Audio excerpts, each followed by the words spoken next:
Alrighty. Hello, everybody. Looks like people are coming in here, so we're going to give everybody a few minutes to join here. We had well over 100 people register for this event, so want to make sure we give a little bit of a buffer. A lot of us are coming from those back-to-back-to-back virtual meetings, so feel free to take a quick bio break if you need to.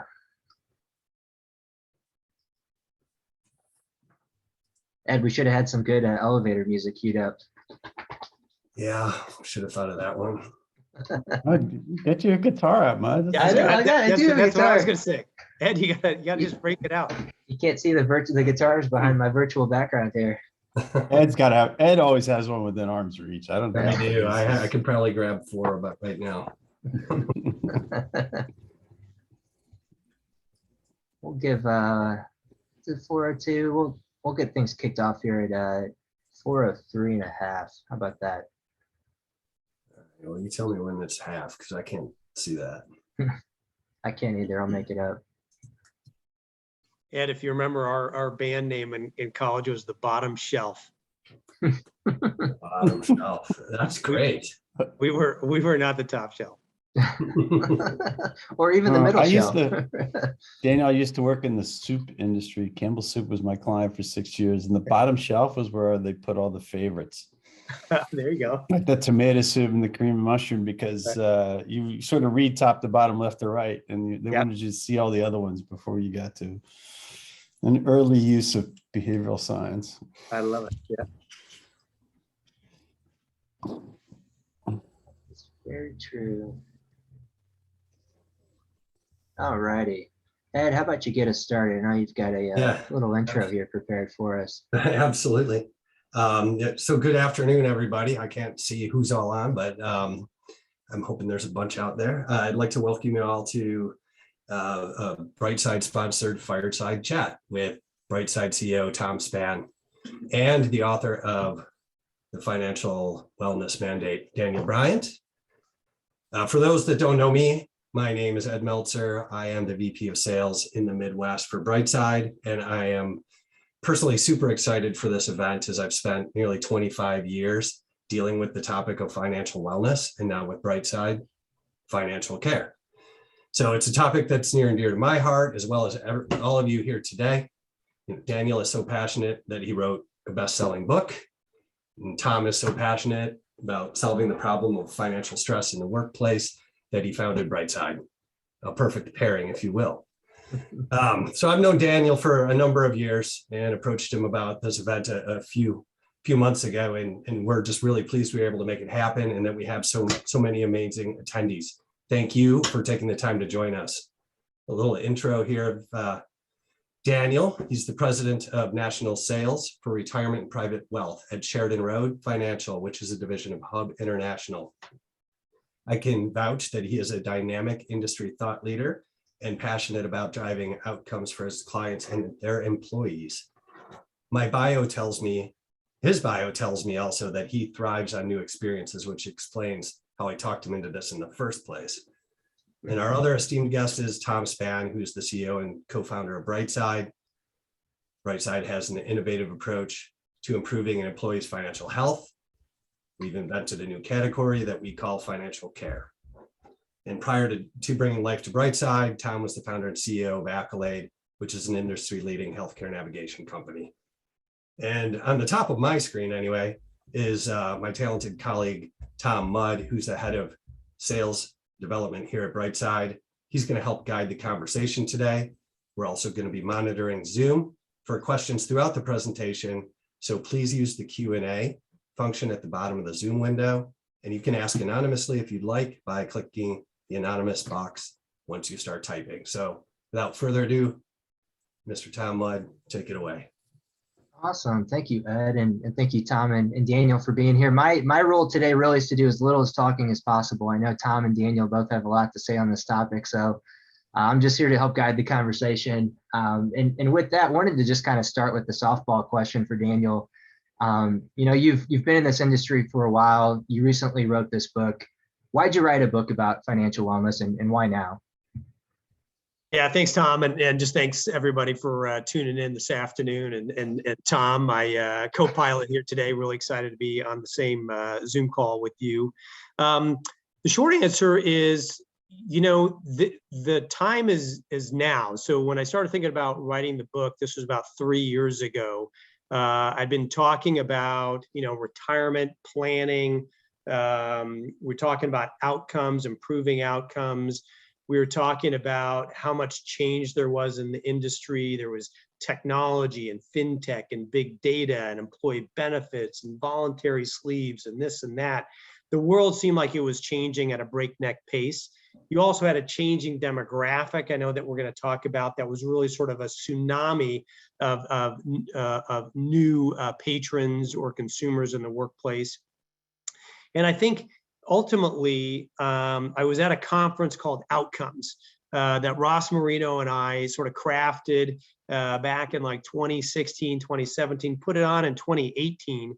And I talked about, these big issues that all Americans sort of face that eat into our cash flow. And so if you have these debt burdens, if you don't have enough excess cash flow, it's impossible to save any money going forward, and especially long-term for retirement.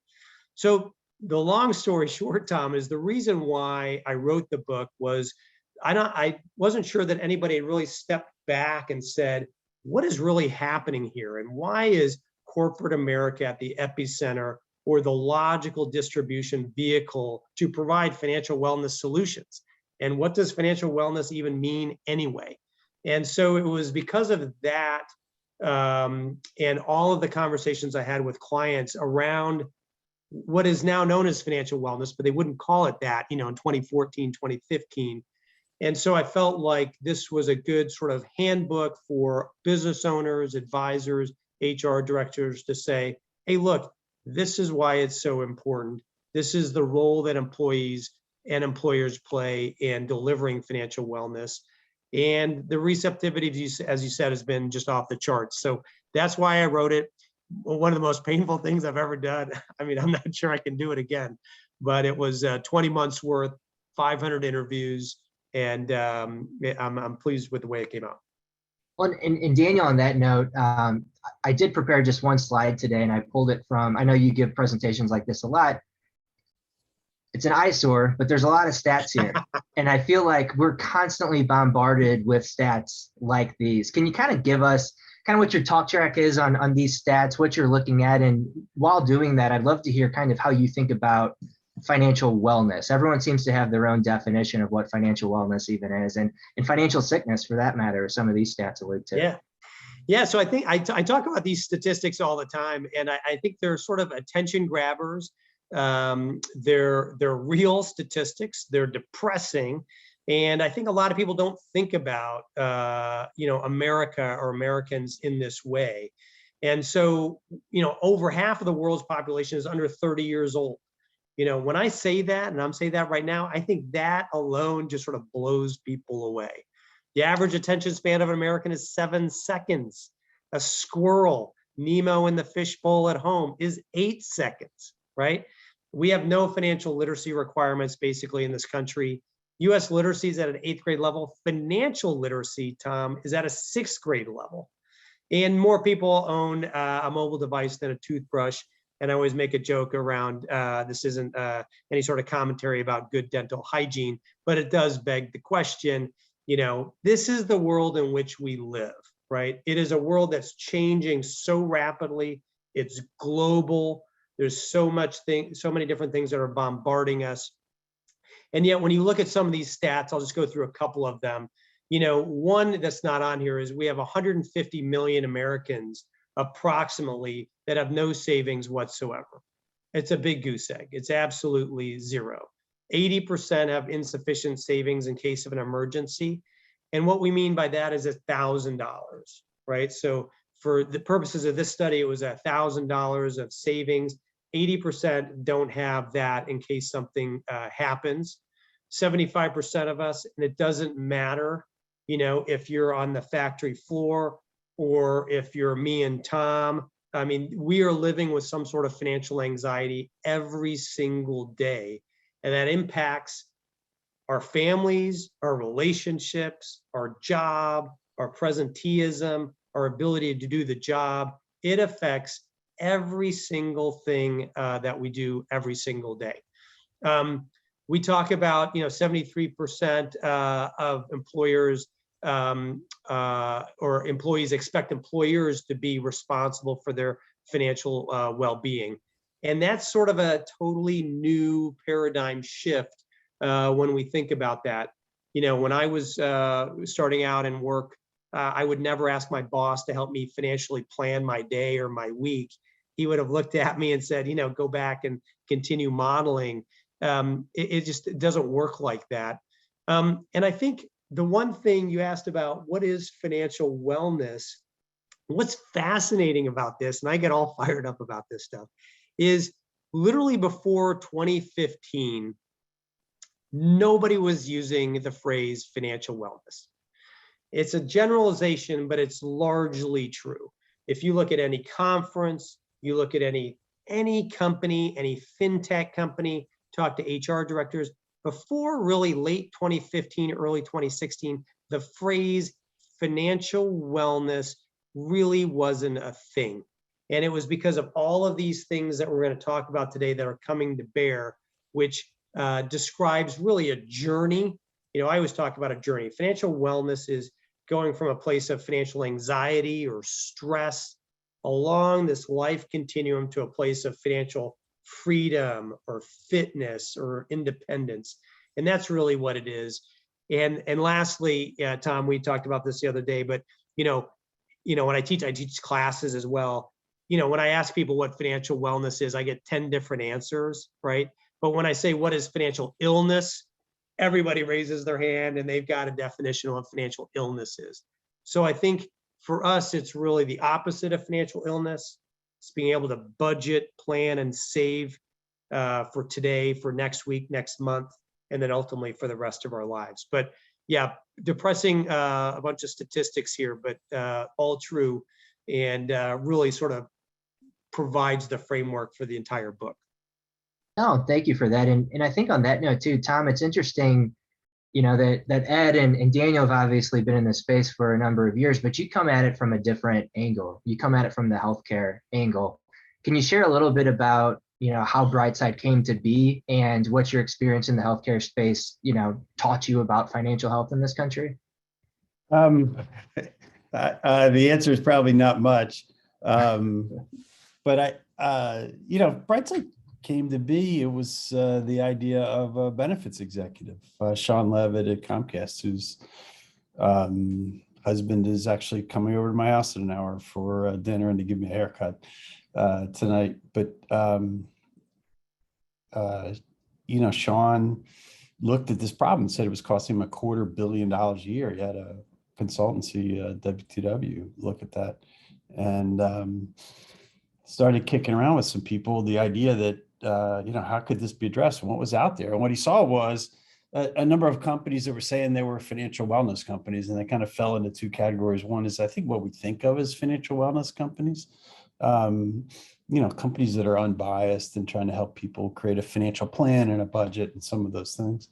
And then financial point solutions, which were sort of financial services companies disguised as financial wellness, right? They were things that people were interested in, loans and banking products and those kinds of things. And, but in fact, there were companies just trying to make money off of these employees. And so he's, the problem with the financial wellness companies, he then started to take the healthcare analogy that we took. He said, these wellness companies are really not helping the sick people. They don't have these real solutions.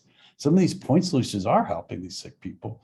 And he sort of said, maybe there's something like an Accolade, a navigation firm that you can combine with some real solutions to create this. And so we, as Ed mentioned at the top, created this category, financial care, because, I think those people understand wellness companies on the healthcare side. They're trying to keep you from getting sick, but they're not what you want when you're sick, right? And people are financially sick. And so we've got to have urgent care for people when they're, about to get evicted or about to lose their car, right? And we've got to have kind of primary care, right, to help manage chronic conditions and help get people to a place of health. And so that was what was missing from from financial wellness at the time, and that's why we've got financial care today. No, and it's interesting too that the idea for Brightside was actually born out of an employer. It's not like it was just kind of dreamed up in a laboratory somewhere and created. It came out of a real need. And on that note, Daniel, I know you talk a lot about just kind of the shifting demographics in the workplace and why employers need to care about that. With everything that's going on with the pandemic, you think about the Great Resignation, you think about the mental wellness of your employees, all the different vaccine requirements and everything that's going on. You know, why should employers care about the financial health of their employees? Yeah, I mean, Tom hit it on the head. I mean, I love his phraseology of, financial care, need urgent care. It is totally true. We've been talking about this convergence between financial care and health care for years. You can't have great financial care with no health care, and you can't have good health care with no financial care. They are inextricably tied together. You can't have one without the other. Peanut butter and jelly, right? It's just all of those things that we know. And I think what the pandemic showed us, and I've talked about this before, but it's totally true. I remember late March of, 2019, was it? I mean, we'd be having these Zoom calls, like nobody knew what they were doing on these Zoom calls. And I remember one particular situation where a woman was there. She had literally like a month-old baby. She had a dog barking in the back. It was just total mayhem. And you just saw laid to bear the stresses that people deal with on a 24-hour basis. Just because we're going to work from 9 to 5 doesn't mean our anxieties, our financial anxieties, or as Tom talked about, your need for urgent care with your finances, your healthcare, that doesn't go away just because you're going to work or you're on a Zoom call. And so this idea that, you're really looking at financial care, health care, and emotional well-being. They're all interconnected. And if one of those pillars is cracked, you've got problems on the other two. So quickly to answer your question. So why should people care about this? Why should employers care? Well, the most important thing to know here is exactly what you mentioned, which is the demographic shift in this country, right? So, millennials are now 24 to 40. They're fully engaged in the workforce. And there's like almost 100 million of them, 90 some odd, depending on how you calculate it. It is a massive juggernaut of folks who have a completely different view of the employer-employee relationship than baby boomers, or even that Gen Xers like myself, right? It's a different view of the role of the employer, the role of benefits, what they want. And so I think the short of it is employers really should be paying attention because the employees now want it. They want your help. They want the tools, the resources, the coaching, the technology to help them make better financial and healthcare decisions, which is going to impact greatly how they traverse through this life over the next 10, 20, 30, 40 years. And the ROI, which is what people have been trying to calculate, like, is this really, what's the ROI? Tom said it right in the beginning. I mean, the ability to attract and retain employees is paramount on having financial wellness solutions. So you reduce turnover, you reduce anxiety, it increases presenteeism, increases sort of your ability to get the job done. So employers need to focus on this because this is really table stakes. It's no longer nice to have. You have to have this stuff. And if you don't, you know what? They'll go somewhere else. They can go somewhere else like that and work remotely. And so employers need to get with the program. I was think reading that's- something, Tom, just the other day. I talked about the idea of, benefits have got to move from perks to kitchen table issues, right? You've got to be helping people with their daycare needs and these other things, a lot of which come down to financial, by the way, but there's no more core thing than financial health. So what Daniel's saying is exactly that. I think everybody knows the productivity impact of this, right? But it's hard to measure, right? The salary finance study that came out said people are 6 times less likely to get their tasks done on time and all that.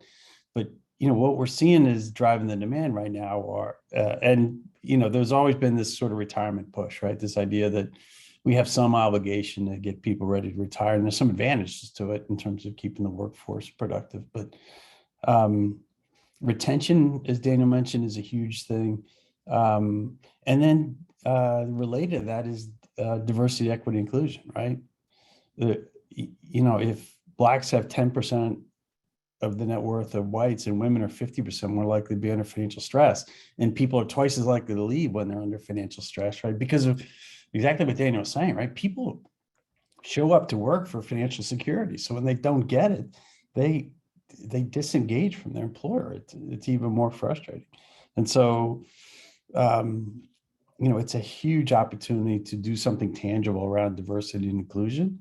And then just to elaborate on the healthcare costs, right? There's a book called Poverty in the Midst of Healthcare Reform. If you want to hear, we talked for 44 minutes on this on Senator Frist's podcast, A Second Opinion. You can go find that. But, it makes a great case that 30% of healthcare costs in this country are from poor financial health. Because financial stress makes you sick, right? It's obvious what stress does to every system in the body. And it drives 72% of all stress is from finances.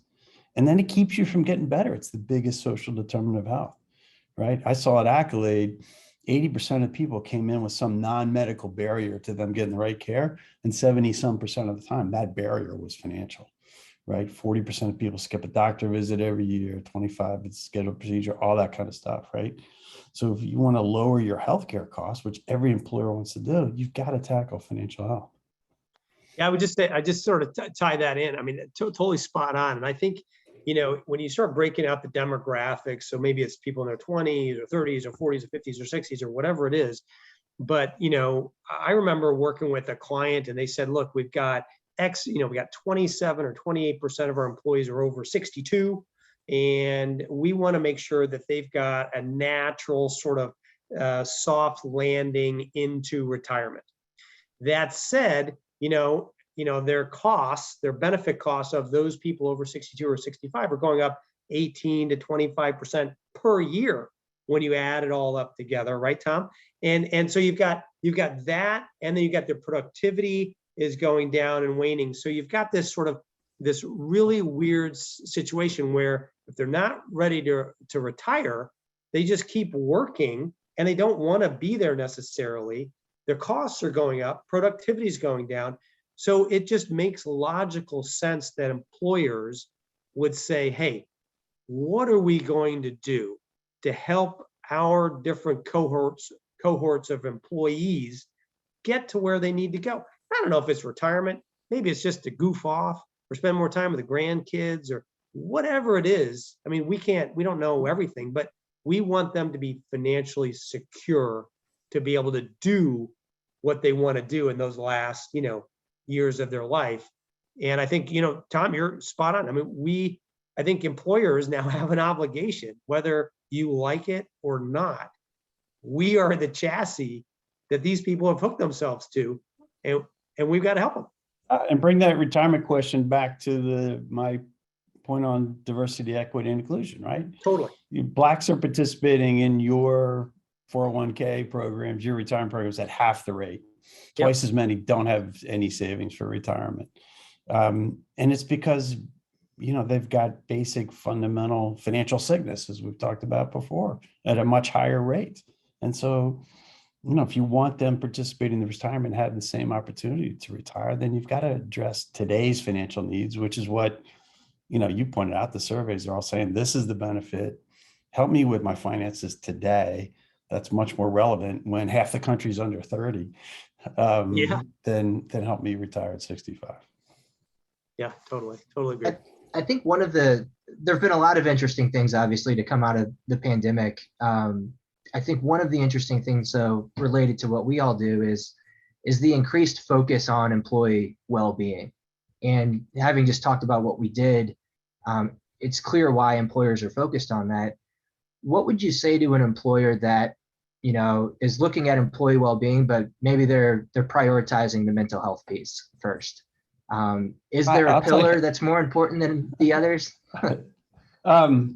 Well, it's interesting. I was talking, and I'm on an advisory board with Steve Klasko, was the CEO until a few weeks ago of Jefferson Health System in Philadelphia. And, he says, look, we've got a mental health crisis in this country. It makes total sense that employers are looking at mental health, and it became more apparent in the pandemic, and it became more acceptable to address these things, much like financial health is. But when you start to say 72% of all stress is from finances, a lot of the stress caused by COVID was spouses losing jobs and employment, all these kinds of things. Steve's like, Tom, your company, Brightside, is reducing demand for mental health. All these other employers are trying to figure out, how do I increase supply? Right? I'm going to create virtual things. I'm going to do this. None of that's actually been proven to work yet. Right. But if I can get to root causes, like I'm worried about how I'm going to pay my bills next month that causes stress, then I'm reducing the need to triple the supply of behavioral health services in this country and try out things that may not be working. Yeah, I totally agree. And I think the other thing is, we prescriptively know today, right? Because there's data out there on what are the most logical or needed financial tools or resources or goals that certain groups of people need. And so we talk about caregiving services, right? So if you're in that sandwich generation, you're a Gen Xer, you've got kids that are growing up, they're in middle school, teenagers, whatever, you've got to figure out where they're going. You've got aging parents, you've got to sort out what they're doing. And, you want to talk about strain on your happiness. You want to talk about strain on your life, on your spouse, your family, your financial situation. These are the things. Caring for a special needs kid or spouse or parent, those caregiving services are very difficult. They're time consuming. So you're seeing that come into the employer, right? There are now these caregiving services, concierge services that are helping you connect with people who can help your parents or help your special needs child. And when you realize that it's like, I don't know, it's like 35 or 40% of Americans are touching someone with special needs every day. I mean, it's a mind-boggling number. And of course, again, that's another one of these, as Tom was saying, it ties in mental health, physical health, financial health, and it's very tangible. And I think you can see that those sorts of solutions are going to continue to grow. Yeah, I guess I'll add something that, Daniel, that you've said now a few times, is that you're pointing out that everybody's situation is unique, right? It is, and it's why, at Brightside, we've got humans as the front end of the experience for our clients, right? Because you can't have a drop down the app that says, I got to take care of my parents, and my mom stole my car, and, my dad put his utility bills, whatever all these things are in their life. They're not always just financial problems and numbers, right? A certified financial planner may say, just spend less and save more. It's like in healthcare, there was, it's not, people don't need the education to say, move more and eat less, right?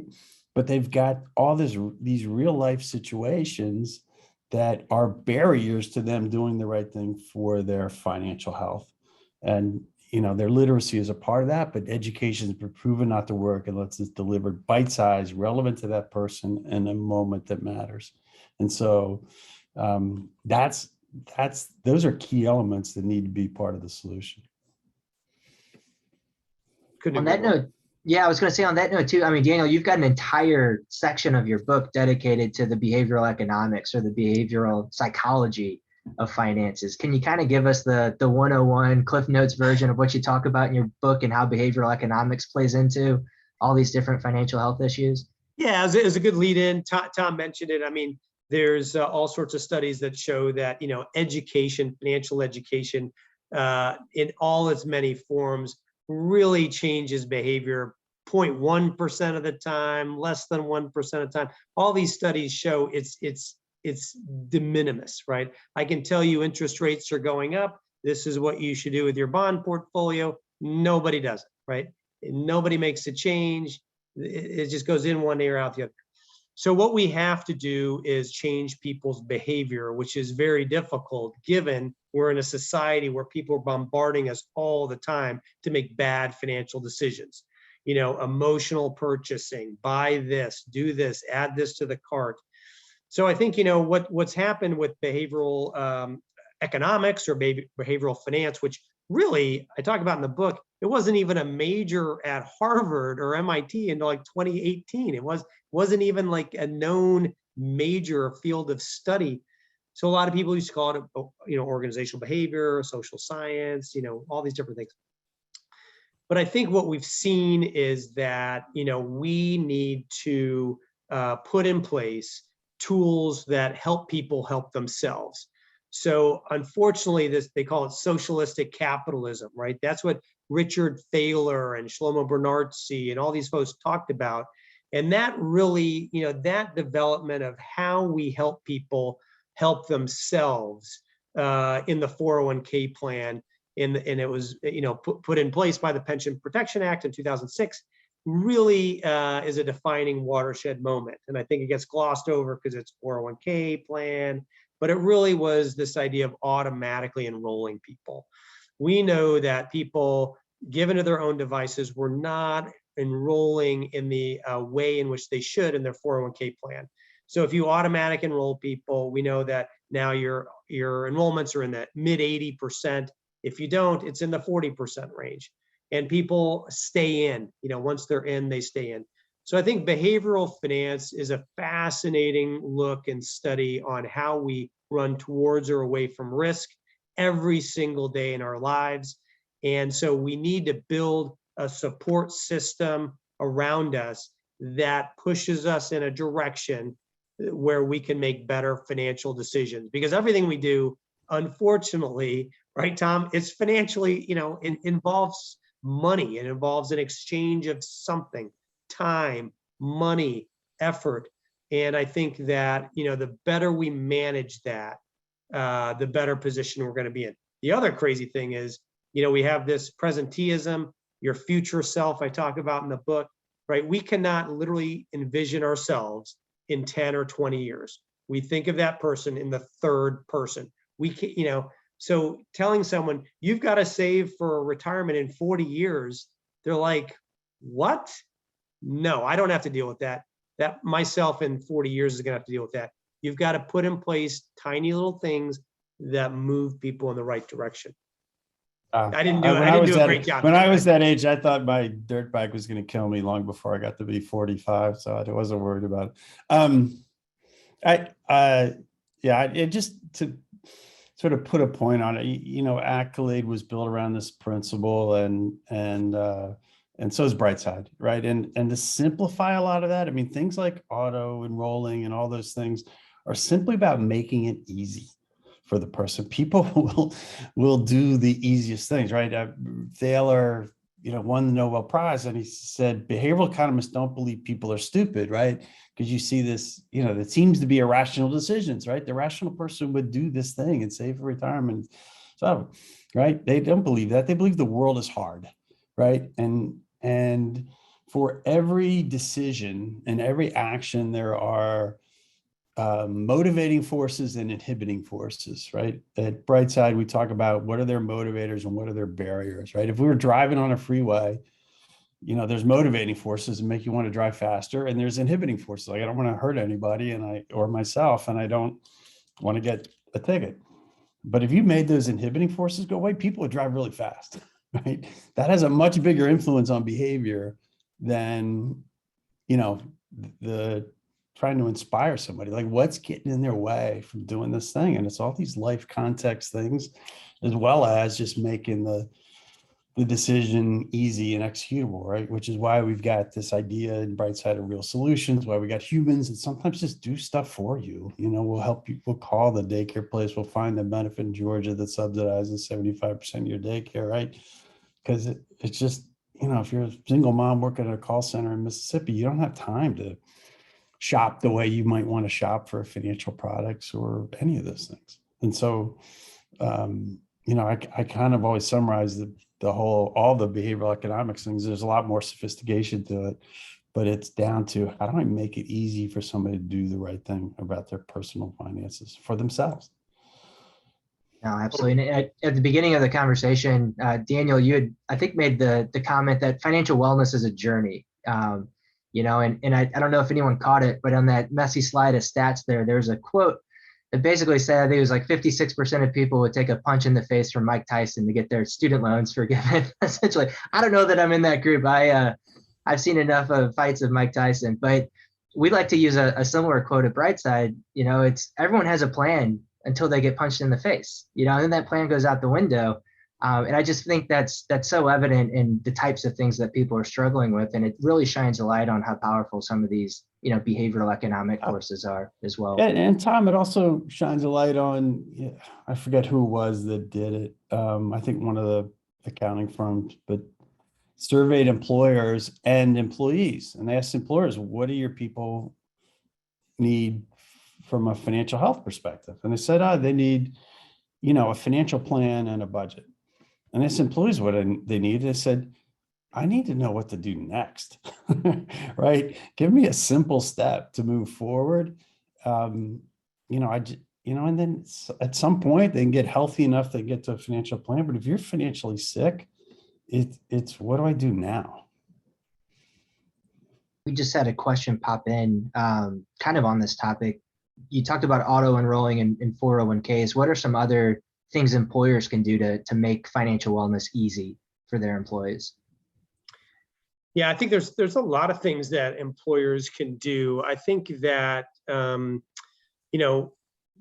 there's so many different things going through my head, but the first is just sort of like when somebody is a new employee, right? So it's really just sort of understanding that person even before they're there, right? So this is their age, they went to college. So you can build sort of like a little bit of an aura around them or a view. And so you want to make sure that they are tapping into all the resources that the company has to bear. So I think a lot of benefits that we have, it's sort of throw the kitchen sink in there, right? I go back to that voluntary benefits sleeve. There's like 50 or 60 things in ours.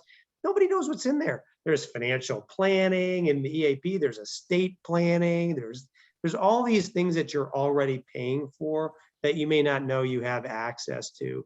The second thing I would just sort of say, employers can help with budgeting and planning, emergency savings. I think, if you're a new employee, that's probably the most important thing. Get into a habit of saving money and setting a goal for yourself. So I'm going to save $500 in the first year, the first 6 months. And those are some of the other things. Obviously, student loan debt remediation, very simple. As Tom talked about, it's payroll deducted. These are making things incredibly easy. You payroll deduct, pay back your student loans. I mean, that is as easy as it gets. And some of those things just will build life skills that you'll do forever. And you'll thank your lucky stars that you did it. Right. The thing to do is make sure you're making the right thing easy, right? I mean, it is super, a lot of employers are for example, putting paycheck linked loans of making those available to employees, right? And those are great pain relief products, right? A no credit check loan that gets paid back out of the paycheck allows people to get credit card interest rates, let's say, instead of payday lender interest rates. And there's more payday lenders out there than there are McDonald's. They allow people to who can't get credit, refinance credit cards from 25, 30% to half that. But the problem is those might be really bad decisions for people because, unless they're helped on their way back to financial health, there may be better options, right? If there's a benefit that your employer offers that you can take advantage of rather than take a loan, do that. If there's a benefit in, your state that's going to subsidize your daycare, do that. You shouldn't just grab for a loan at the first thing. And so we're making it easy to say, okay, what's my situation? I have a money emergency. What's the best set of options for me? And make that easy because it's very personalized what the right answer is. And even things like a lot of employers are going to savings accounts, make it trying to make it easier, which is a good thing, right? To save for an emergency. But a lot of people say, I don't know how I'm going to find that money to save, right? Just because I make it easy to do that, and I may even do a match. I mean, you're doing 401k match. People aren't necessarily always taking advantage of it. And so, and sometimes saving isn't the right answer. Do I save, or do I pay off this 30% interest rate credit card that I've got, right? And maybe I should have some of my money going to that. And so, it's, it's a little more complicated than just making everything available, because then you're just throwing point solutions. Like you said, I got all these benefits, I don't know what to take advantage of and what to do. I think you've got to provide some navigation in the front end of that, and then do things like make execution easy. Like it's only a couple more clicks in an app to execute a decision you've agreed with your financial assistant or Brightside, for example. But you can't just, I think it's really dangerous to offer a lot of these cash access programs like loans and even earned wage access without some navigational support to make sure you can get people to financial health from there. It's Yep. Coming from healthcare, I would say it's like putting opioids in the cafeteria. Totally. Right. We talked about that. So when I was doing all these interviews for the book and talking about the loan advance and like all these different tools and solutions, and just trying to get a 360-degree view, but that was one where everyone was like, I'm not sure that makes any sense. We got a lot of those where it's like, people are over levered to begin with, right? I talk about it. The average 22-year-old has 29,000 of student loan debt, $5,500 or $6,000 of credit card debt. They're 36,000 in the hole when they start their job. I mean, that's the normal 22-year-old today. And so it's saying, oh yeah, you can get, lower interest rate loan advance. I'm not sure that's, to your point, it's a behavioral issue. You're putting in place bad habits for somebody. Now, I don't want to categorically say it doesn't make sense, but I mean, part of the way benefits executives rightly measure the value of their benefits is, are people using it, right? And so people want, can I get paid every day instead of the end of the week, or can I, right. Get these things? They're getting 25, 30% engagement in these products. We're getting 40% engagement because we have these products on our platform, right? That attract these people. They raise their hand and say, I need cash right now, which is basically the same as raising their hand and saying, I'm financially sick. Right. And then we could help them get to the best answer for them, and then start to build a relationship that gets them on the path to financial health. Right. So I don't blame employers for offering these things, but they've got to understand the dangers of it, of having employees self-navigate through this. It'd be like self-navigating through treatments without doctors, right, on the healthcare side. No, that's such a good point. I think so many people focus on the easy piece of behavioral economics. How do we make it easy? And just as technology advances across multiple different industries, everything seems to get easier and easier and easier. But that's such a great point, Tom. Sometimes you have to look at those inhibitors and what do we make? What are we trying to make more difficult? Yeah, it's making the right thing easy, right? And I talk to employers and say, look, billions of dollars are being spent every day to make it easy for your employees to do the wrong thing with their money, right? Credit Karma, 2 clicks, you can get another credit card. There's one-click order. There's all kinds of things out there that people, I used to remember taking my kids to Disney World, like they are so good at getting me to part with my money here, right? It's easy. And so, who's making it easy for people to do the right thing with their money? And that's what you got to get to. A lending company of any kind wants to get more loans. So now you put somebody, a fox in the hen house to say, how do I get more loans, right? We saw a investor deck for one of these lenders said, we're really proud we have an 80% reuse rate. Somebody's not getting back to financial health if they're getting, 30% loan after 30% loan. Right. No, absolutely. And I think part of the challenge too is that you've got a lot of solutions out there trying to put forth a one size fits all solution for a very, very complicated problem. I've got a story that I love to share when I'm talking with people. When I started at Brightside, I started working with my financial assistant here, Brittany, I didn't have a specific case that I was working on. In fact, I called her to complain about how expensive childcare was. And a light bulb went off with Brittany, and she was able to navigate me to a benefit, that I didn't know existed. I'd been at Brightside for a month at the time, but it was a 10% discount on an ADP discount portal for KinderCare, which happened to be where my daughter was at the time. And that 10% saved my wife and I $1,600 last year. And Daniel, to your point, so many employers have these incredibly rich benefits that are available to their employees, but they're not always navigating to them at the right time. And I think what's incredibly fascinating about the financial well-being piece, as we've talked about before today, it touches every aspect of an employee's life. So there's so many opportunities for employers to plug in at different key life events.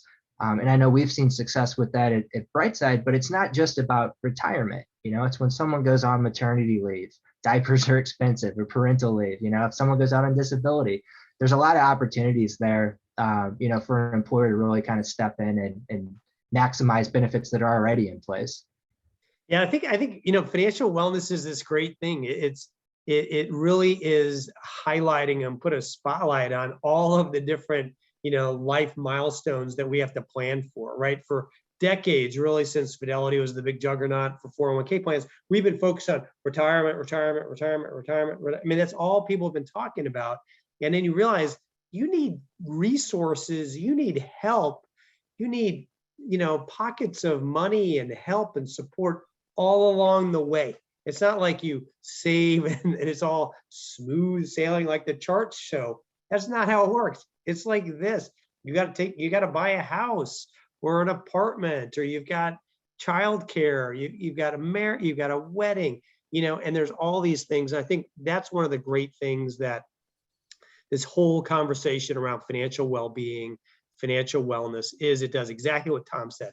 It's bringing in sort of all the healthcare side of the equation, the emotional well-being side of the equation, the DEI side of the equation. Those are the two biggest things that our clients want to talk about: diversity, equity, and inclusion, and financial wellness. Those are the two that people want to talk about. They're like, oh yeah, we'll get to this over here. This is just procedural. I want to talk about this. And so I think that if nothing else, this has really shined a spotlight on what's really most important, what is really at the heart of what drives human beings, and how can we help solve some of those burdens so that people are able to accomplish a happier, more fulfilled existence. We had a question come in while Tom, you were talking earlier about measuring based off of engagement. How do employers know if they have a financial health problem with their population, and how should employers measure improvement or the success of a program that attains to financial health? Yeah, if you have employees that make under 100,000 or under 150,000, you probably have some sort of financial health problem. There's data that employers can look at to sense some level of financial stress. It's very incomplete though, right? You can look at wage garnishments, you can look at 401k loans and hardship withdrawals, you can look at just retirement rates. Are people saving for retirement? Most of the country isn't saving adequately for retirement. So you can get a starting point just on data the employer has. You could talk to your frontline supervisors, say, are people missing work for home reasons, like, my kids are sick, I can't afford any coverage today, or my car's broken down and I can't get it out of the shop because I don't have the money, all those kinds of things. And then finally, one of the things we do, Tom, as you know, is we've got a partnership with Equifax. We're the only company I know out there that's willing to be accountable for results. But even for somebody who's interested in Brightside, a large employer, we can do some assessment, either just using your salary data, or we can work with Equifax to pull down a report on your whole population for many populations, not all, that would give them a sense of, here's your credit scores, here's your debt and collections, here's your levels of debt, here's their student loan debt burden in your population, all those kinds of things. And that's another next level way to get insight into the problem. So, well, I know we're coming up on time here. We still have a number of people on. If anyone has questions, feel free to throw those in there. The last kind of topic I wanted to throw out, and we've touched on bits and pieces of this a little bit, but DEI keeps popping up. Social determinants of health is another buzzword and phrase that a lot of employers are taking a look at. And that goes so much further than just the employer. Those are national conversations that are being had. How does financial health play into some of these bigger themes like DE&I, like social determinants of health? How does it extend kind of outside the workforce to really kind of impact what's happening in the country? Tom, I'll let you take that one. Yeah. I'm happy to go first. What's really interesting to me, Tom, is the extent to which employers are looking at financial health with very different lenses, right? I mean, we have employers coming at us just from a straight retention basis, right? That they see the turnover improvement results we're getting, and they get the cost of turnover from a financial health perspective. Some look at it from very strongly from just a DEI perspective, right? I mentioned earlier the financial disparities in this country by race and gender. Financial Health Network says the percent of financially healthy people, is at 29, but it's, high 30s for whites and teens for Blacks and Latinx people. And so, these people are much more likely to show up, first of all, to not show up at work. Somebody in high financial stress shows up 20 days less than somebody who does.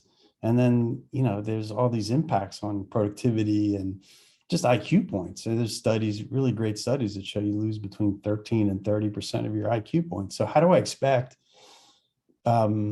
these people under financial stress to show up as their best selves? And if I can address this problem, and it is an addressable problem, right? We're getting the kinds of results that are showing we're improving financial health.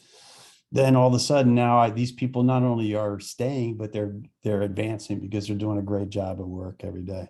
And that's another thing. And then, another area that people are coming to us for is just this notion of kind of benefits navigation, which is kind of interesting. It's like, I don't think people are taking advantage of our benefits. And if you think about it, many of these are economic decisions. And sometimes they're buying benefits that make no sense for them, right? I won't pick on certain voluntary benefits, but there's insurance products out there that the company is keeping 65 cents on every dollar, right? How good an insurance product is that for most people, particularly when they're living paycheck to paycheck? And so, these kinds of financial decisions on benefits, and even more important, just not taking advantage of benefits that are out there, are a big way we're helping people, and something employers are turning us to. And then finally, as we've got a company who's very focused on social determinants of health. They're a healthcare company. Their CEO wants to tackle this issue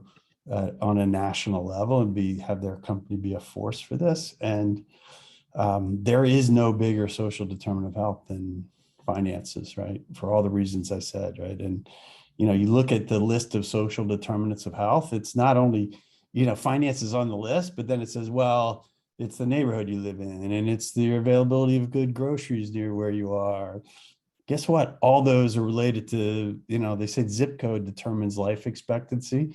All those are related to your financial health and success. And, this is, it's the fifth or sixth, I guess, now that there's a pandemic, sixth biggest killer in the country every year. It's 4.5% of all deaths are from poor financial health. It's the biggest determinant of life expectancy. White male is going to live 15 years longer if they're in the top 10%. And a male is going to live in the top 10% of net worth than if they're in the bottom 10%. I mean, it's such a core to people's health. And, it's core to all the social determinants of health.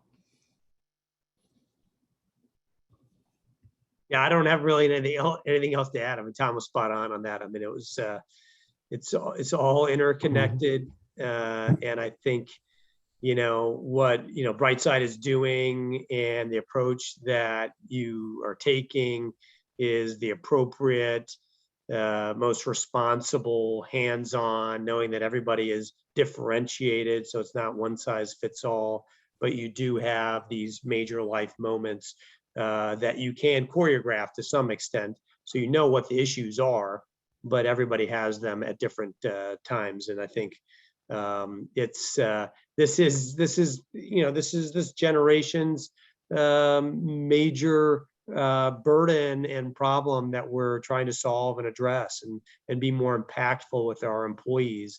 And I think the demographics are just driving us in that direction. So I think employers are taking on a new role, and it's been expanding for the last 30 or 40 years, how much an employer is involved in our employees' lives. And so this is just a little bit of a manifestation of the next chapter. And it's very logical when you see what we've been doing on healthcare and retirement and things like that. Awesome. Well, I think that's a great stopping point there. I just wanted to thank everybody for attending, especially Tom, you and Daniel for being here, and the number of attendees we had here. If you did provide your address when signing up, we will get a copy of Daniel's book shipped out to you. If you would like a copy, we'll reach out via email as well, and we'll get that address if you didn't provide that up front. But we'll also share a recording of this call, so feel free to share that with any of your colleagues or outside of your organization. But just wanted to thank everyone for attending today, and hopefully you got something out of it. So appreciate everyone. Appreciate the more than 7-second attention span of everybody. Thanks, Tom. Thanks, Tom. Appreciate it. Thanks, Thanks, Tom. Daniel. Thanks, Ed. Thanks, guys. That was great. A lot Thanks, of fun. everybody. Okay. Take care. Bye-bye.